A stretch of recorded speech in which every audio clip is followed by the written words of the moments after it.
Welcome back. This is the last day in California and the last in our live blog series for this trip. We have a whole month in Hawaii coming up and vlogging daily would be too much, and to be honest, some days we're not planning on doing very much. So we are going to change tact and start a new series, What We Did in Hawaii. Make sure you like and subscribe as we have a lot of seriously cool stuff coming up. But today, the plan is to have a relaxing morning in Santa Barbara, then close out the last few sections of the PCH down through Malibu with the top down, and then a quick stop for lunch on a rooftop in Culver City before dropping off the Mustang and jumping on our Delta flight to Maui. We woke to a really stunning morning in Santa Barbara, which was pretty lucky as June can be pretty grotty, with the June gloom still blighting the mornings. But today was warm, sunny and clear. We headed down to the harbour for a walk along the breakwater, spotting seals, seabirds, paddleboarding dogs and even a stingray. Most of which we failed to get on camera, but it was a seriously beautiful morning. We then stopped off at the Breakwater Cafe for a nice relaxed breakfast, arriving just before the main rush and getting a nice hearty breakfast in. We then decided we just had to drive down the pier. It was free parking for 90 minutes, so we just headed in, drove down, looped around and back out. A pretty surreal experience really. We then said goodbye to our brief but enjoyable stay in Santa Barbara. We would have preferred longer, but we were forced to condense this part of the trip in favour of much longer in Hawaii.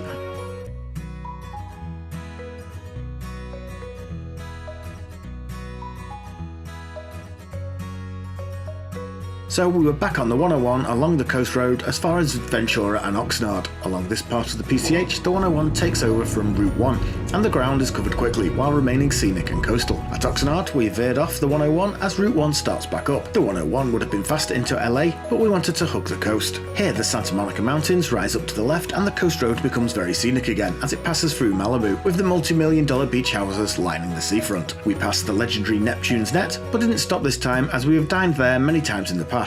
We also had other lunch plans and already had our directions to Race Wars.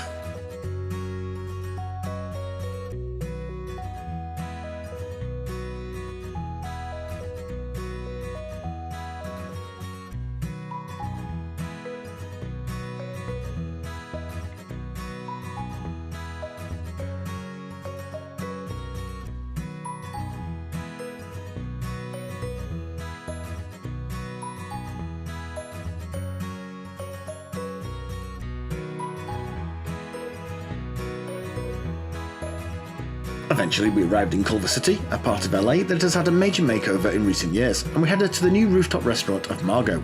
This is part of a small chain that is doing very well across the city, situated on the rooftop of the new Platform shopping centre. To be honest, we were only here as we wanted to use up some dining credit we had on our Amex Platinum credit card. The weather had held and we had a wonderful lunch on the rooftop with some excellent light tapas dishes and some really good cocktails, especially the mezcal-based Sandia Amargo. After an amazing lunch, we headed over to the airport to say goodbye to the Mustang. We then hopped on the shuttle over to Terminal 3 to check in for our Delta flight. Check-in was a breeze and security was pretty light for LAX on a busy Friday afternoon, and we were through in around 30 minutes and off to the lounge. We were really hammering the Amex freebies today, and the card gave us access to the excellent Delta Sky Lounge, as we were flying with Delta today. We have a full review of the Delta Sky Lounge, which you can find above or in the description.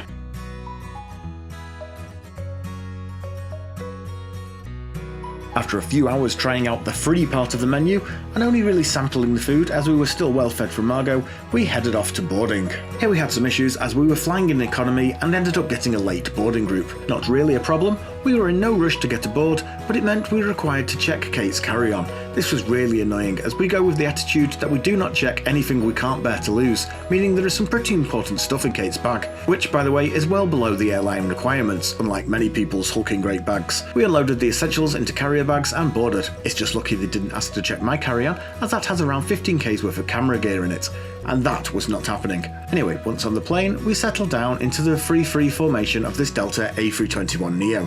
We were actually really impressed with the cabin. We were not expecting much and are willing to fly pretty basic for the shortest hop over the Pacific, but the seats were nice and comfy. We had a fantastic in-seat screen with one of the best movie and TV selections we have seen in a while, and some excellent service from the cabin crew. As Delta classes this as a short-haul domestic, it's a pretty basic service, and we were only offered soft drinks and nibbles rather than food and alcohol.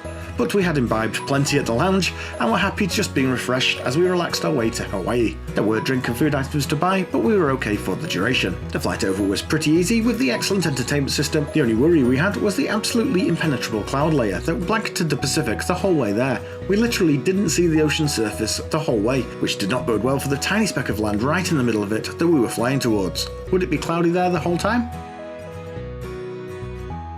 Miraculously, as the sun started to set and the plane began dropping down into Kahului, the clouds parted and the island peeled into view. Approaches into Kahului can be exciting, with the heavy trade winds bouncing the plane quite a bit.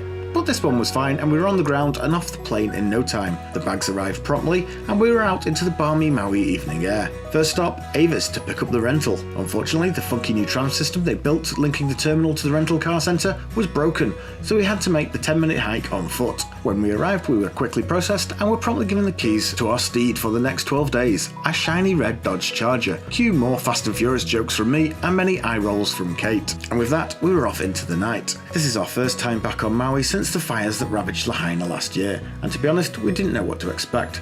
We had 7 days up in West Maui at our favourite resort, Napoli Shores, but we were not looking forward to driving through the burn zone. The fires really broke our hearts, and we were coming back to help and support the area, but it was an odd feeling heading along the Honoapalani towards Lahaina. This is where the gods intervened and let us know things were okay. As we drove along in the dead of night, a small rain shower spilled out from the West Maui mountains and the large and bright moon shone through the downpour, creating a stunning moonbow right over Lahaina. It was seriously magical and both of us brought to tears. This was the first moonbow either of us had ever seen. We both took this as a sign welcoming us back home to Maui. We arrived late at the condo after picking up supplies from Safeway and needed to wait for the security guard to get us access to the room. This was not the condo we rented for our honeymoon 10 years ago, but it was right next door. So we were right at home and just settled in for the evening, ready for our first day in paradise tomorrow. We have a ton of Maui content coming up and then more island-based adventures as we carry on our trip to Kauai and then Big Island, with a couple of side trips also on the cards to Lanai and even Niihau, the Forbidden Island, taking our total to 7 of the 8 major islands. And we are not likely to ever make it to Kihalaui, so our list is complete. Make sure you like and subscribe to the channel so you can catch all this Hawaii content as and when it drops. Thanks for watching.